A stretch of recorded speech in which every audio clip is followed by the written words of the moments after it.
So friends, दूर दूर तक अता पता कुछ भी नहीं। एमपीपीएससी ने अपना नया एग्ज़ाम कैलेंडर जारी कर दिया, लेकिन पुराने कैलेंडर की तरह इस कैलेंडर में भी 2020 से संबंधित कोई भी सूचनाएं जो हैं वो नहीं दी गई हैं। ना ही 2020 मेंस का रिज़ल्ट कब आएगा, ना ही 2020 में जो एग्ज़ाम हुआ है उसका इंटरव्यू कब तक कंडक्ट कराया जाएगा, किसी भी प्रकार की कोई सूचना नहीं दी गई है। और आप लोगों ने एग्ज़ाम कैलेंडर तो देख ही लिया होगा। तो सबसे पहली बात, हम अभी डिटेल में चर्चा करेंगे 2020 को लेकर के, लेकिन उसके पहले छोटी छोटी इन्फॉर्मेशन दे देता हूँ।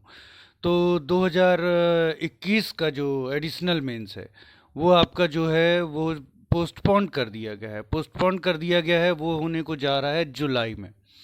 बहुत लंबा डेट दे दी गई, बहुत लंबी डेट दे दी गई। आप चाहते तो आप मई में करा लेते, लेकिन मई में भी नहीं कराया गया है, सीधे जुलाई। सीधा अब 6 महीने हैं 2021 मेंस को कंडक्ट कराने में। और जो आपका एडिशनल मेंस है, या जिसको अब हम स्पेशल मेंस कह रहे हैं, वो कंडक्ट होना है अप्रैल में। ओके। तो अप्रैल में आपका स्पेशल मेंस है 2019 वालों का, और जो 2021 वालों का मेंस है वो जुलाई चला गया है। और अब आपको यहाँ से एक चीज़ और निकल करके आती है कि एमपी पटवारी की जो परीक्षा की तैयारी कर रहे थे, वो अब यही मान करके चलें कि उनका एग्ज़ाम जो है वो मार्च में कंडक्ट हो रहा है, क्योंकि ये इसी वजह से जो एग्ज़ाम का शेड्यूल है वो परिवर्तित हुआ है। तो एमपी पटवारी अब जो है वो आपका मार्च में ही होगा। जैसा कि कल के वीडियो में मैंने कहा था कि एक ना एक एग्ज़ाम तो स्थगित होगा, और चांसेस यही हैं कि एमपीपीएससी होगा, क्योंकि एमपीपीएससी जो सबसे प्रतिष्ठित एग्ज़ाम है वो वर्तमान में सबसे निचले पायदान पर चल रहा है। सो फ्रेंड्स, अब बात करते हैं कि ये एग्ज़ाम कैलेंडर क्या फॉलो होगा। देखिए, मैं इस बात को दावा नहीं कर रहा हूँ, ना अपने आप लोगों के लिए मानने के लिए मैं बाध्य कर रहा हूँ, ना ही इस संबंध में कोई पुख्ता चीज़ मैं बता रहा हूँ। लेकिन सारे बच्चों के मन में कहीं ना कहीं ये बात चल रही है कि इस समय वर्तमान में जितने भी एग्ज़ाम कैलेंडर्स आ रहे हैं, ये सारे के सारे फेक हैं। किसी न किसी, ये जो मन में शंकाएं आ रही हैं उनकी चर्चा चल रही है।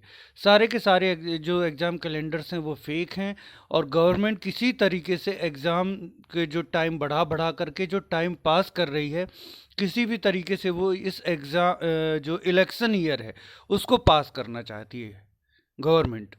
गवर्नमेंट इस इलेक्शन ईयर को पास करना चाहती है, और इसी तरीके से बच्चों को बार बार एग्ज़ाम कैलेंडर्स में उलझा करके, कभी इस हफ्ते रिजल्ट आ जाएगा, कभी उस हफ्ते रिजल्ट आ जाएगा, कभी ये हो जाएगा, कभी वो हो जाएगा, कर करके किसी तरीके से जो है गवर्नमेंट वो टाइम पास कर रही है। ऐसी लोगों के मन में शंकाएं हैं, दावा नहीं कर रहा हूँ कुछ। तो क्या ये एग्ज़ाम कैलेंडर फॉलो होगा, इसको लेकर के भी एक बिग क्वेश्चन मार्क जो है वो इन एग्ज़ाम्स पर बना हुआ है। लेकिन हम फ्रेंड्स क्या करें, तो मैं वही कहूँगा, हम जो मैं बार बार कहता हूँ, हम किसी भी तरीके से ये मान करके नहीं चल सकते कि ये एग्ज़ाम कैलेंडर फॉलो नहीं होगा।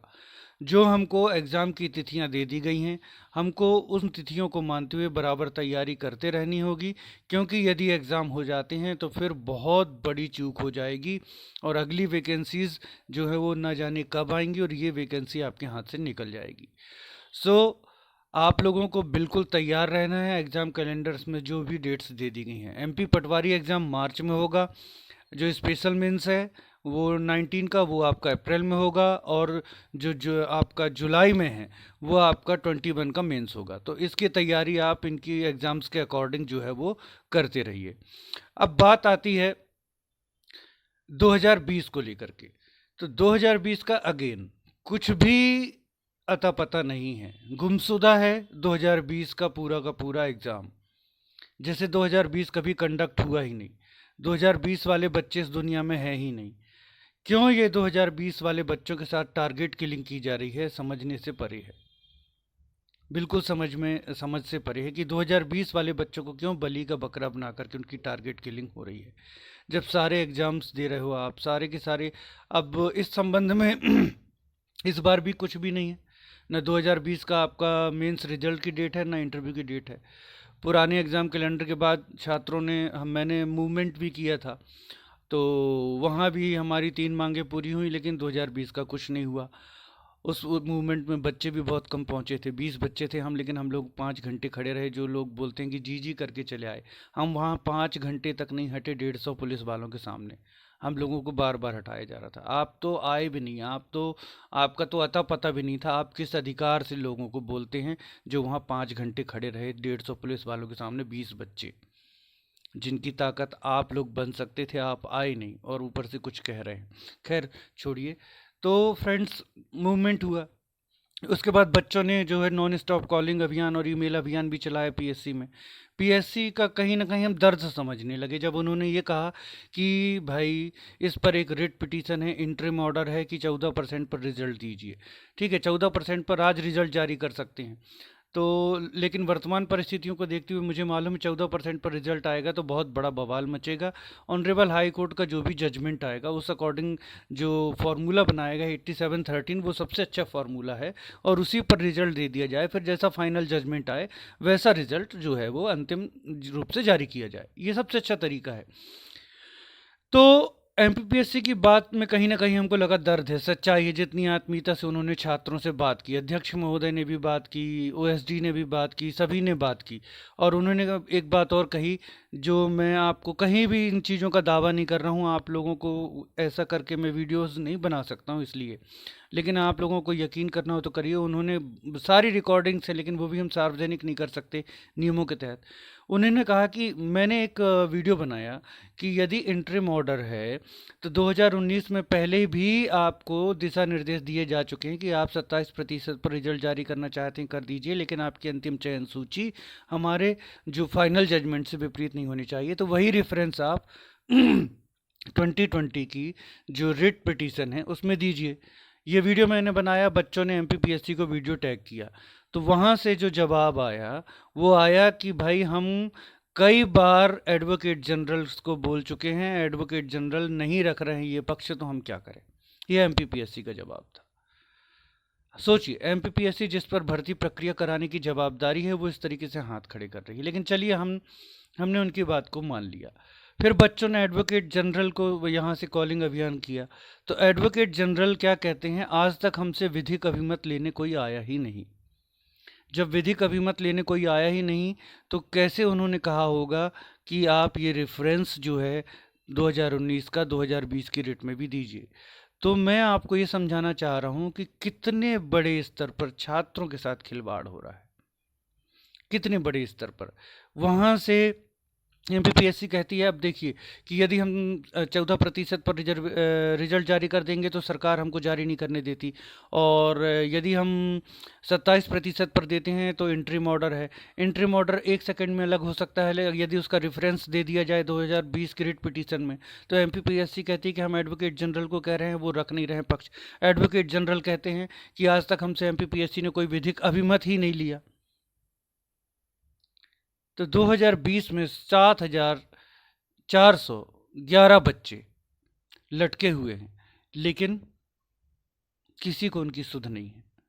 10वां महीना स्टार्ट हो जाएगा एमपीपीएससी मेंस रिजल्ट को वेट करते हुए। 2 साल से ऊपर हो गए हैं एमपीपीएससी 2020 एग्ज़ाम को, लेकिन रिजल्ट देना ही नहीं है, और सिर्फ 2020 को टारगेट किया जा रहा है। किसी की समझ में अगर ये बात आ रही है तो बताइए। झूठा आश्वासन भी नहीं दिया जा रहा भाई, कि झूठा आश्वासन दे दिया जाए जैसे सारे एग्जाम कैलेंडर्स आ जाते हैं कि आपका ये एग्जाम अब होगा, ये एग्जाम अब होगा, वैसे झूठा आश्वासन तक नहीं एमपीपीएससी 2020 को दिया जा रहा। और ये कहा जा रहा है कि हम नहीं चाहते एमपीपीएससी 2020 भी फंस जाए। अरे भाई, जब सारे रिजल्ट्स आ रहे हैं तो एमपीपीएससी 2020 भी दीजिए, जो होगा आगे देखा जाएगा। इस तरीके से आप उसको एक बक्से के अंदर बंद कर करके नहीं रख सकते हैं।